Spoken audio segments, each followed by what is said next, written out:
ऐसा भारत अगली पीढ़ी देश में बनाएगी जिस भारत में असली लोकतंत्र जन्म लेगा। एक बार राम मनोहर लोहिया जी को किसी ने पूछा कि नेताजी, आप कांग्रेस के खिलाफ इतना क्यों बोलते हो? आप तो पंडित नेहरू के मित्र रहे हो, लेकिन आप उनके खिलाफ पूरा बोलते हो, ऐसा क्यों होता है? उन्होंने कहा कि देखिए, मैं न कांग्रेस के खिलाफ हूं, न पंडित नेहरू के खिलाफ हूं। उसी सोच से पल बढ़ के मैं आजादी की लड़ाई में आया।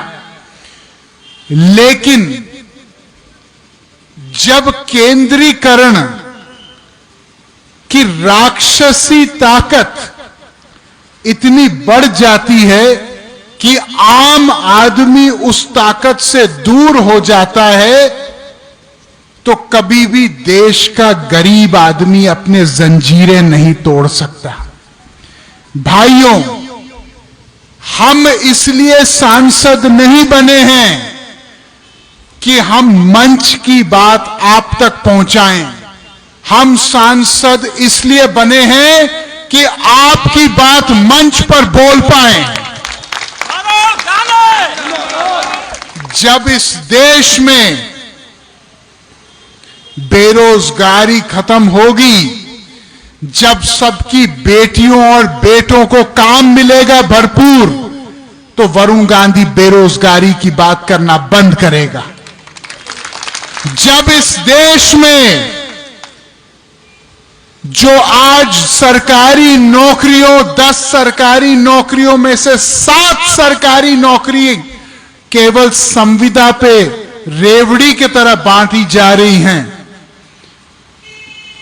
और ऐसे ही गाजर मूली की तरह उन लोगों को कभी फेंका जाता है पूरा काम लेने के बाद। जब उनको पूरी तनख्वाह नहीं मिलती और 2-2, 4-4 हजार रुपए में उनसे 12-12 घंटा काम लिया जाता है, तो वरुण गांधी अगर ये नहीं बोलेगा तो फिर इस राष्ट्र का झंडा उठाने का संकल्प मैंने कैसे किया अपने हाथ में? अगर हम लोग भ्रष्टाचार के खिलाफ बोलते हैं, क्योंकि हम मानते हैं कि ईमानदारी और राष्ट्रभक्ति ये दोनों सगी बहनें हैं। अगर ईमानदारी नहीं होगी तो राष्ट्रभक्ति भी नहीं हो सकती। जो लोग कमीशन खाते हैं, जो लोग पहले कच्चे मकान में रहते थे, फिर जनप्रतिनिधि बनने के बाद अरबों के महल बना रहे हैं, जो कॉलोनियां काट रहे हैं, जो लोगों का हक छीन रहे हैं, अगर वरुण गांधी आवाज नहीं उठाएगा तो क्या ये लोग आवाज उठाएंगे?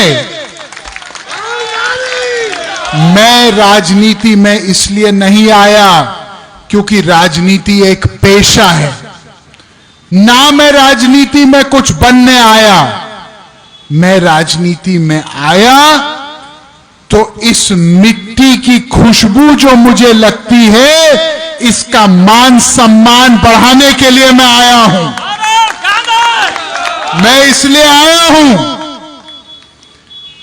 ताकि अगर कोई माय का लाल हिंदुस्तान को अंदर से दीमक की तरह खा रहा है, तो हम नाम लेके और उसका काम लेके भी बोलेंगे और डंके के चोट पे बोलेंगे। हमारे देश में आपके बाप दादाओं ने, आपके मां और दादियों और नानियों ने अपने कंगने बेच दिए। इस देश की आजादी की लड़ाई में अपनी हड्डियां तोड़वा दी, जेल की सजा काटी, सब कुछ अपना दांव पे लगाया, तब हमारा देश जाके स्वतंत्र हुआ। आज केवल हम हिंदुस्तान पाकिस्तान के क्रिकेट मैच पे ताली बजाएं यह हमारी देशभक्ति नहीं हो सकती। देशभक्ति हमारी तब होगी जब हम अपना सब कुछ दांव पे लगाने के लिए तैयार हों इस देश के लिए। आज मैं आपसे पूछना चाहता हूं,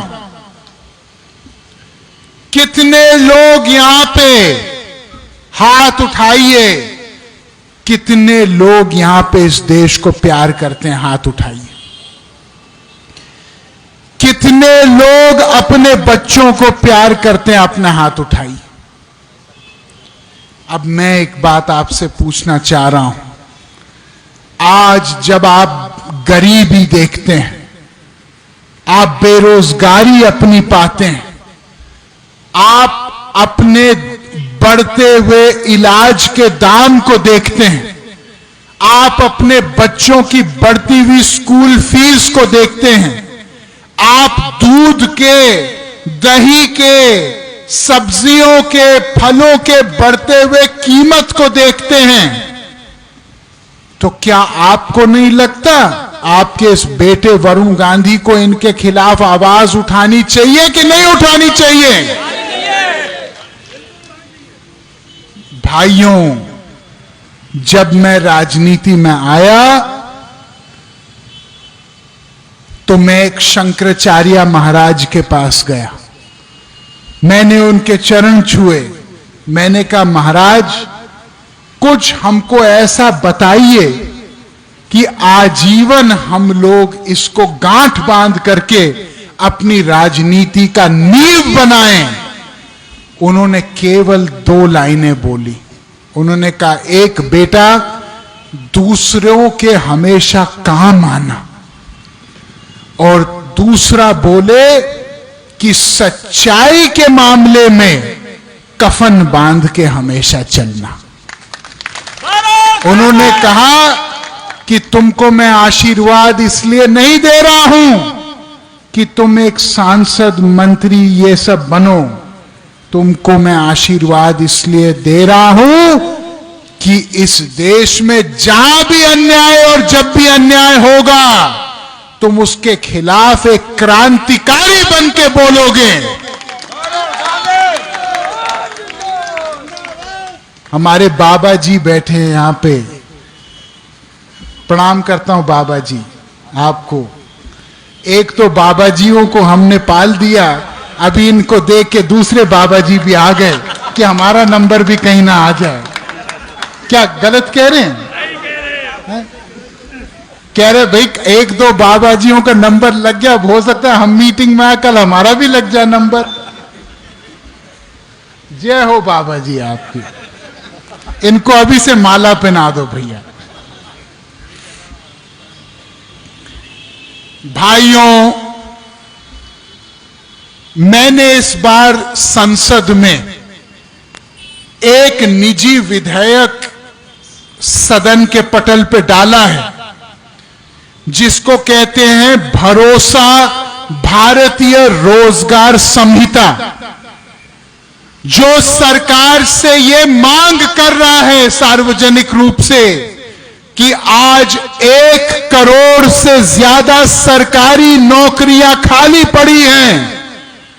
प्रधानमंत्री जी ने अपने भाषण में कहा कि मैं हर साल 10 लाख नौकरी दूंगा।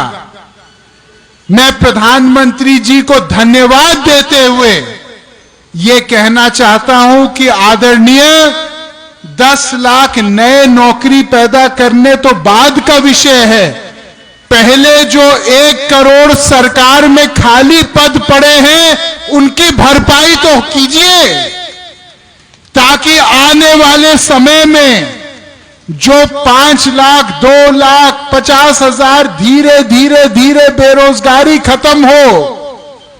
इससे अच्छा कि सरकार बड़ा ऐतिहासिक फैसला लेके बेरोजगारी एक क्षण में उसको परास्त करे। हमारे देश में कब तक असली मुद्दों पे हम शांत रहेंगे? कब तक हम केवल वोट राम और रहीम पे देंगे? कब तक हम केवल वोट जातिवाद पे देंगे? क्या हम लोग देश में ये नहीं समझते कि आग जो एक तरफ से शुरू होती है वो फैलते फैलते हमारे मकान